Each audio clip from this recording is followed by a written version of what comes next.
الشيطان الرجيم بسم الله الرحمن الرحيم ولنبلونكم بشيء من الخوف والجوع ونقص من الأموال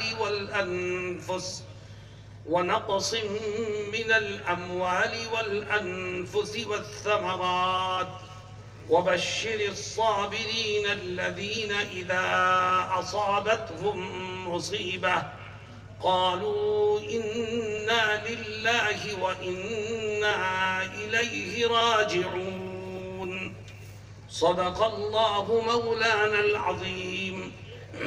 میرے دوستوں اور ساتھیوں، اللہ رب العزت قرآن کی اس آیت میں کیا کہتا ہے؟ کسی کے مرنے پر، کسی کے دنیا سے جانے پر، کسی کی موت پر اگر ہمارا دل دکھتا ہے تو اللہ رب العزت ہمیں متنبہ کرتا ہے، اور ایسے وقت میں جب ہمارا دل دکھا ہوا ہے ہماری رہنمائی فرماتا ہے۔ اے رب، اس وقت جب کہ ہمارا دل دکھا ہے، ایک ہمارا دوست، ہمارا ساتھی، ہمارا مربی، ہمارا استاد، ہمارا شیخ ہم سے جدا ہو گیا، دل دکھا ہے، اے رب اس وقت ہم کریں تو کیا کریں؟ اللہ فرماتا ہے وَلَنَبْلُوَنَّكُمْ بِشَيْءٍ مِّنَ الْخَوْفِ وَالْجُوعِ وَنَقْصٍ مِّنَ الْأَمْوَالِ وَالْأَنفُسِ۔ اللہ کہتا ہے میں کبھی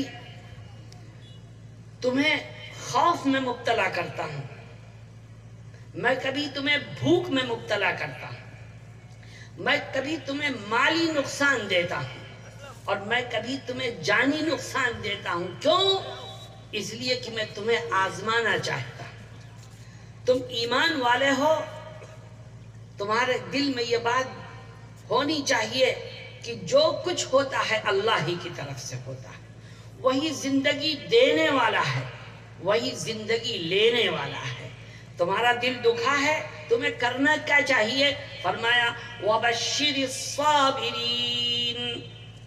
اللہ رب العزت کہتا ہے کہ میں آزماتا ہوں تم سے کچھ چیزیں لے کر کے، تم میں سے کسی کو موت دے کر کے، تم میں سے کسی کو خوف اور بھوک میں مبتلا کر کے میں تمہیں آزمانا چاہتا ہوں کہ تم اس مشکل گھڑی میں، تکلیف کے وقت صبر کرتے ہو کہ نہیں کرتے۔ وَبَشِّرِ الصَّابِرِينَ، خوشخبری ہے ان لوگوں کے لیے جو صبر کریں۔ اے اللہ، صبر کیسے کیا جائے؟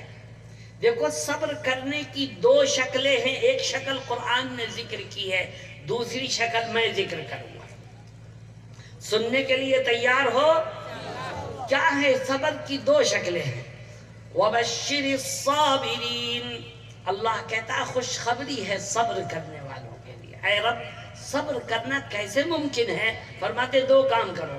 پہلا کام الذین اذا اصابتهم مصیبۃ قالوا انا للہ وانا الیہ راجعون۔ صبر کرنے کے لیے دو کام کر لو۔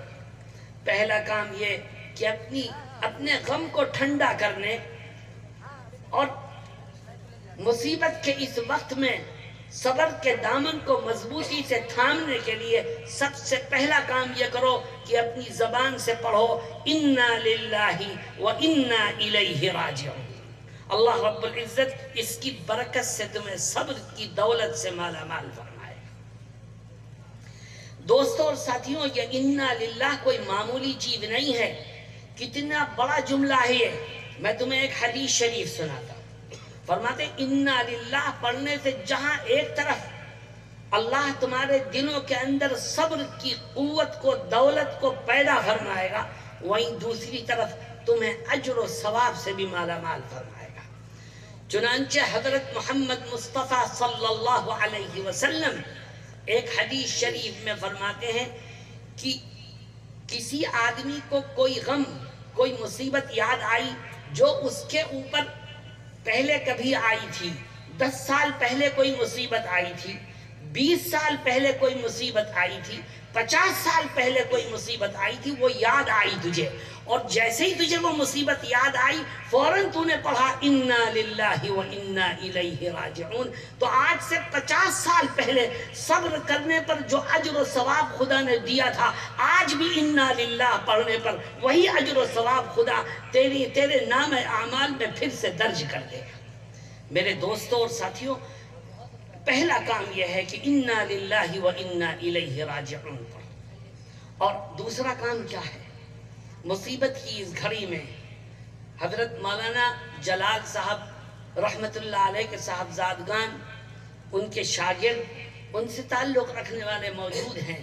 میں کہتا ہوں صبر کرنا چاہتے ہیں تو ایک دوسرا کام بھی کرو، اور وہ دوسرا کام یہ ہے کہ حضرت مولانا جلال صاحب رحمت اللہ علیہ نے جو نقوش قلم چھوڑے ہیں، ان کے نقوش پر چلنے کی کوشش کرو تو رب ذوالجلال تمہیں وہی منزلت اور وہی عزت عطا فرمائے گا جو ان کو عطا فرمائے.